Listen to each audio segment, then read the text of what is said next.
Beneath the dome of the eternal storm, there is no day and no night, only the price for the right to forget. In the city of Aethergard, memories are the only currency that carries true weight. A desperate man surrenders his warmest memory of laughter just to buy a loaf of stale bread. And deep in the slums, in the darkest alley, burns the only flame capable of purifying someone else's agony. My name is Varys. I forge brass cylinders for stolen lives and burn the corruption out of them. Beside me stands the silent guardian of my oblivion.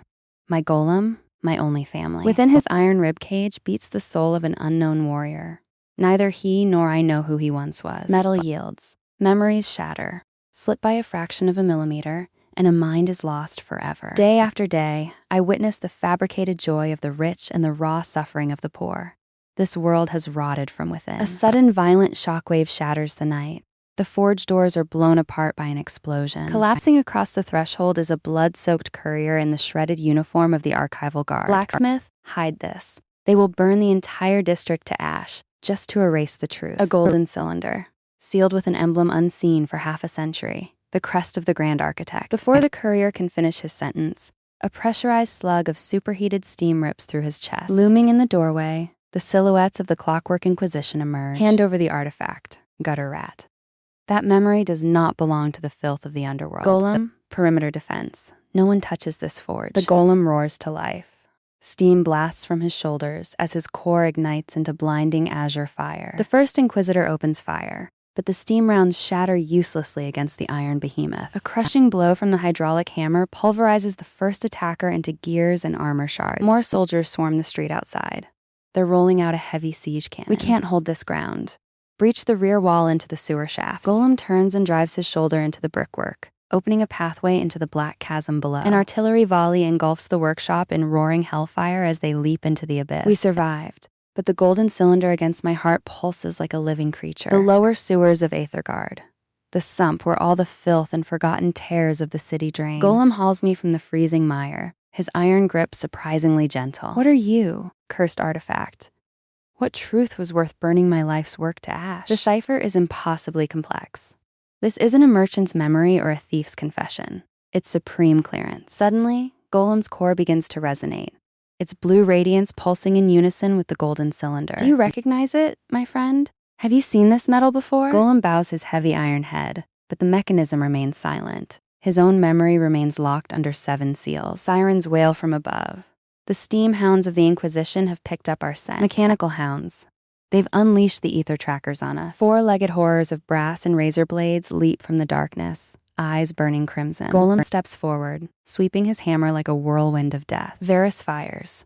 An explosive round punches through the second hound's fuel reservoir, detonating it into flames. But a third beast sinks its jaws into the giant's shoulder, tearing through pressurized steam lines. Get off him, you vile piece of scrap. Golem grabs the shattered hound with both hands and rips it apart, hurling the wreckage into the sewage. You're damaged. Your pressure is plummeting, old friend. We need a workshop equipped for deep synthesis. There's only one place, the Rust Market. Madame Mortis dwells there, the only broker dealing in black market decoders for sealed memories. Conceal your chassis, Golem. Down here, your metal alone could buy an entire district. The bazaar trades in everything. Childhood memories of sunlight, first loves, even dying breaths. Varys watches a woman who has just sold the memory of her own name. Her eyes go entirely hollow. Behold the price of our gleaming city under the storm.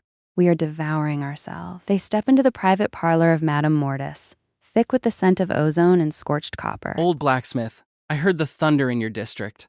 What treasure have you dragged down to my gutter? I need your spectral projector, and whatever it takes to crack this lock. Madame Mortis pales, her pipe slipping from her fingers and dropping onto the carpet. You brought death into my home. That is the personal seal of the Grand Architect. Do you have any idea what that is? I don't, but men died for it, and my forge was burned to the ground. Unlock it. Fine, but my fee is a direct copy. I want to know what keeps our cursed rulers in power. The mechanism spins, optical beams slicing open the golden mantle, releasing the first spectral wave. A holographic voice from the past echoes, Project Omega memory is complete.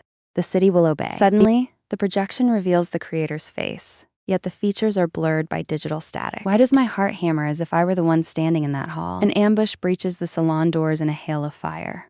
The Inquisition, led by the Grand Vicar. Mortis screeches in betrayal. Take him. It's all his doing. I know nothing. The gilded vicar raises his blade.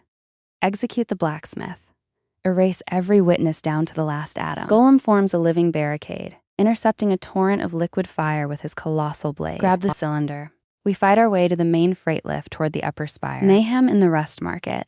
Golem shatters load-bearing columns, bringing ceilings down upon the attackers. Elite duelists with steam rapiers encircle the giant, aiming straight for his exposed core. Varus shoots down overhead pressurized gas canisters. A massive fireball scatters the assassins. Faster, to the lift platform. The storm dome above is overloading. They leap onto the rising platform, leaving the blazing market far below in the shadows. We survived, but the higher we climb, the more blinding the false halo of this nightmare becomes. The cylinder still projects fractured data, displaying a delicate melody and a faded heirloom. This melody, why does it break my heart? Yet I cannot recall who sang it to me. My memory tells me I was only a pauper who lost everything.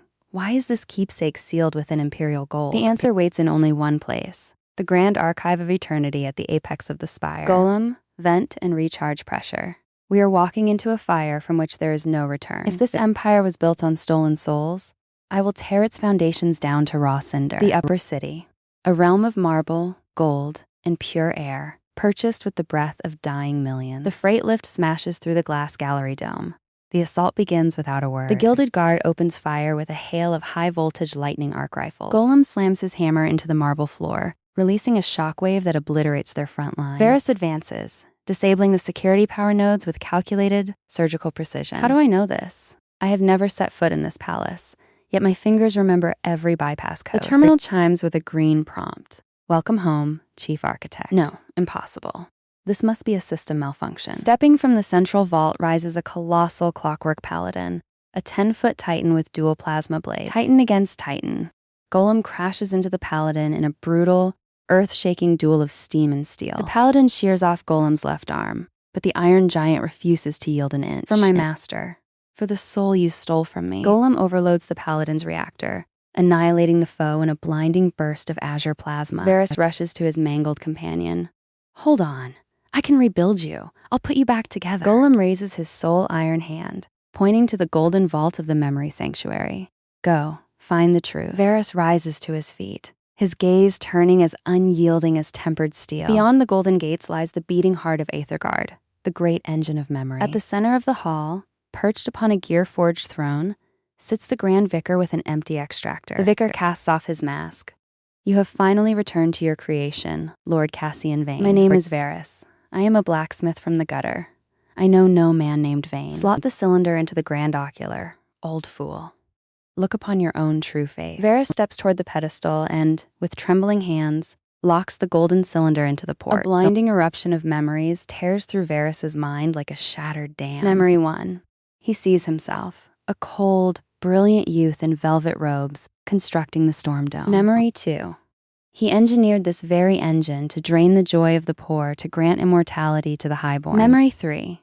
When his desperate experiment to conquer mortality failed, his grand vision collapsed into ashes. Memory 4. Driven mad by guilt, the architect locked his identity into gold and forged the lie of a humble blacksmith. And the loyal captain of his guard had willingly given his mortal body to become the golem that protected him. The vision fades. Varus collapses to the floor, clawing at his face. It was me. The monster was me. The vicar bows low. Your penance has lasted 40 years, my lord.